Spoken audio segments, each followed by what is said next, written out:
हरे कृष्णा। सभी एकादशियों की तरह सावन मास के शुक्ल पक्ष की पुत्रदा एकादशी भी भगवान विष्णु को समर्पित होती है और इस एकादशी का व्रत पति पत्नी दोनों मिलकर पुत्र प्राप्ति के लिए रखते हैं। पुत्रदा शब्द का अर्थ है पुत्रों को देने वाली, इसलिए ऐसा माना जाता है कि सावन महीने में पुत्रदा एकादशी व्रत रखने से पुत्र प्राप्ति की इच्छा पूरी होती है, निसंतानों को संतान सुख मिलता है। साल भर में 2 बार पुत्रदा एकादशी आती है, एक सावन महीने के शुक्ल पक्ष में और एक पौष महीने के शुक्ल पक्ष में। इस दिन निर्जल, निराहार या फिर फलाहार ग्रहण करके उपवास रखा जाता है। जो लोग पुत्र प्राप्ति की इच्छा रखते हो तो उन दोनों दंपत्ति को मिलकर इस व्रत को धारण करना चाहिए। इस दिन अनाज, दालें, चावल, प्याज और मांसाहारी भोजन खाना सभी के लिए सख्त वर्जित माना जाता है। एकादशी व्रत की शुरुआत दशमी तिथि से हो जाती है और व्रती को दशमी तिथि को दोपहर तक केवल सात्विक भोजन ही करना चाहिए। दशमी तिथि को सूर्यास्त के बाद अन्न ग्रहण नहीं करना चाहिए। एकादशी के सूर्योदय से लेकर द्वादशी तिथि के सुबह तक व्रत के नियमों का पालन करना होता है। पूजा करने के बाद सम्मानित ब्राह्मण को भोजन कराने के बाद ही निर्धारित पारण मुहूर्त में व्रत का पारणा किया जाता है, यानी उपवास खोला जाता है। 5 दिनों तक चलने वाले लोकप्रिय झूलन उत्सव भी सावन पुत्रदा एकादशी से शुरू होता है। झूले को लताओं और फूलों से खूबसूरती से सजाया जाता है और उस झूले में भगवान कृष्ण और राधा रानी की मूर्ति को रखकर झुलाया जाता है। उत्सव का समापन श्रावण पूर्णिमा के दिन किया जाता है। सावन एकादशी का महत्व भविष्य पुराण में धर्मराज युधिष्ठिर और भगवान श्री कृष्ण के बीच संवाद के रूप में वर्णित है। यहाँ भगवान श्री कृष्ण ने स्वयं इस पवित्र व्रत को करने के अनुष्ठानों और लाभ के बारे में बताया है। पुत्र प्राप्ति के आशीर्वाद के अलावा विष्णु भक्त अपने पापों को धोने और मोक्ष प्राप्ति की इच्छा से भी इस एकादशी का व्रत करते हैं। संतान प्राप्ति की कामना के लिए या फिर संतान से जुड़ी समस्याओं के निवारण के लिए आज के दिन विशेष रूप से भगवान श्री कृष्ण के बाल गोपाल रूप की पूजा करके बाल गोपाल मंत्र का जाप करना चाहिए, जो कि इस प्रकार है। देवकी सुत गोविंद वासुदेव जगतपते देहि मे तनयम कृष्णम त्वामहम शरणम गतः। मंत्र का जाप यथासंभव कर सकते हैं और उसके बाद अंत में लड्डू गोपाल जी को माखन मिश्री का भोग लगाना ना भूलें।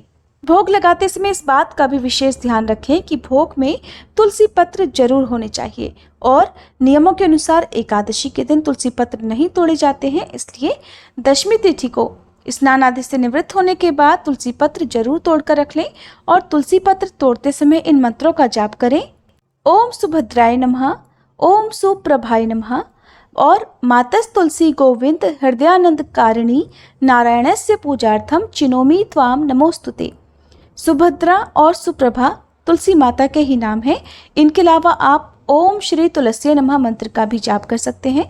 तुलसी पत्र तोड़ने से पहले हमेशा जूते चप्पल उतारकर तुलसी माता को प्रणाम करने के बाद ही तुलसी के पत्ते तोड़ने चाहिए। श्रावण शुक्ल पक्ष की एकादशी तिथि प्रारंभ होगी 15 अगस्त गुरुवार को सुबह 10:28 से और समाप्त होगी 16 अगस्त शुक्रवार को सुबह 9:39 पर।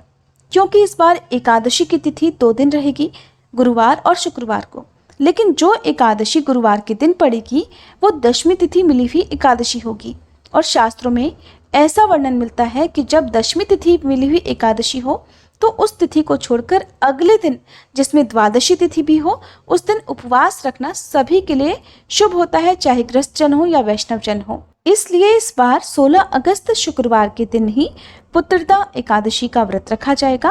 एक दिन पहले दशमी तिथि के नियमों का पालन किया जाएगा और अगले दिन यानी शनिवार के दिन व्रत का पारणा किया जाएगा। अब पहले जानिए शुक्रवार के दिन रहने वाले शुभ मुहूर्तों के बारे में। शुक्रवार के दिन सूर्योदय होगा सुबह 6:07 पर, सूर्यास्त होगा शाम 6:54 पर। ब्रह्म मुहूर्त सुबह 4:31 से 5:19 तक रहेगा। अमृत काल सुबह 6:27 से 8:02 तक रहेगा। सुबह की पूजा आप ब्रह्म मुहूर्त से लेकर अमृत काल तक कर सकते हैं। अभिजीत मुहूर्त दोपहर 12:05 से 12:56 तक रहेगा और राहु काल सुबह 10:30 से दोपहर 12 बजे तक रहेगा। द्वादशी तिथि शुरू होगी 16 अगस्त शुक्रवार को सुबह 9:40 से और समाप्त होगी 17 अगस्त शनिवार को सुबह 8:06 तक। 17 अगस्त शनिवार के दिन सूर्योदय होगा सुबह 6:08 पर, सूर्यास्त होगा शाम 6:53 पर। ब्रह्म मुहूर्त सुबह 4:31 से 5:19 तक रहेगा। अमृत काल सुबह 7:11 से 8:44 तक रहेगा और राहु काल सुबह 9 बजे से 10:30 बजे तक रहेगा। अब जानिए हरिवासर समय के बारे में। तो 16 अगस्त शुक्रवार को यानी कि जिस दिन एकादशी का व्रत रहेगा उस दिन दोपहर में 3 बजे तक हरिवासर का समय समाप्त होगा। जैसा कि आपको हर वीडियो में बताया जाता है कि हरिवासर के समय भूले से भी एकादशी का उपवास नहीं खोलना चाहिए। अब जानिए पारण मुहूर्त के बारे में। 17 अगस्त शनिवार को सुबह 6:08 से 8:06 के बीच में व्रत का पारणा किया जाएगा। व्रत का पारणा हमेशा निर्धारित मुहूर्त में ही करना चाहिए। मुहूर्त बीतने के बाद यदि व्रत का पारणा किया जाता है तो ऐसा उपवास फलित नहीं होता है। ये थी आज की वीडियो। उम्मीद है आपको पसंद आई होगी। अगर अच्छी लगी हो तो प्लीज़ वीडियो को लाइक करके चैनल को जरूर सब्सक्राइब कीजिएगा ताकि इस दिन आप हमारे चैनल पर पुत्रदा एकादशी की कथा भी सुन सकें।